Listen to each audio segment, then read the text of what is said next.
Good morning, colleagues. It is my great honor to recognize and introduce Major General Richard Dwayne Wilson, the 44th Adjutant General of the Georgia National Guard.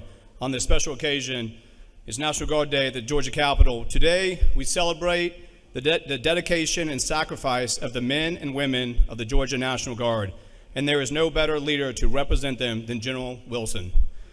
His distinguished military career began in 1987 as a combat engineer in the Army Reserve, and in 1993, he was commissioned as an aviation reserve officer, and since then he has commanded at every level, serving in both active duty and reserve components with excellence. His leadership has been instrumental in shaping the Georgia National Guard, and his extensive operational experience spans from Operation Desert Shield, Desert Storm, to Kosovo and Iraq. As a lifelong learner and accomplished leader, General Wilson holds multiple advanced degrees and has earned numerous prestigious military awards, including the Legion of Merit and the Bronze Star Medal. As a master Army aviator, he exemplifies the highest standard of service and commitment. Beyond his military achievement, he is a devoted husband, father, and grandfather with a proud family legacy of service to our nation. On this National Guard Day, we honor all those who serve, and it is with deep respect and gratitude that I now invite Major General Wilson to say a few words.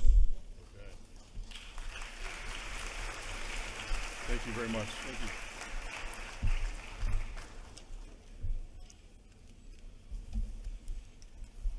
you. Yeah, I was going to say, you guys come on up here.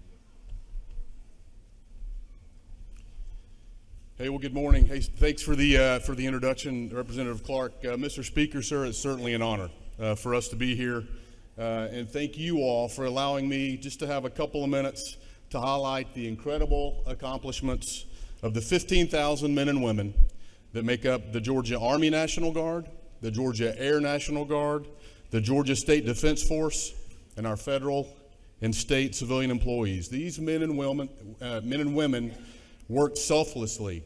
They serve day in and day out around our state and around our nation, and just do a tremendous job both at home and abroad. Just a few months ago, our service members assisted local communities and state partners during both response and recovery efforts after Hurricanes Debbie, Helene, and Milton. Hurricane Helene, as you all well know, was one of the largest and most devastating storms that we've ever experienced.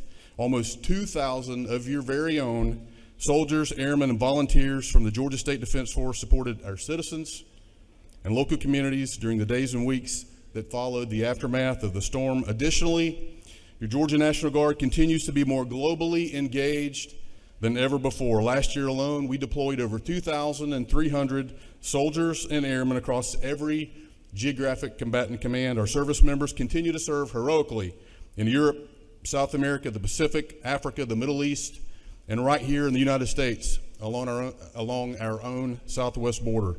Some of them are here with us today. So I've got several folks here with me, behind me and to my right, but also in the balcony. I'm going to go ahead and ask them to stand, please. And then please join me in recognizing these brave men and women from both the Army and the Air Guard for their service and their sacrifice to our state and our nation.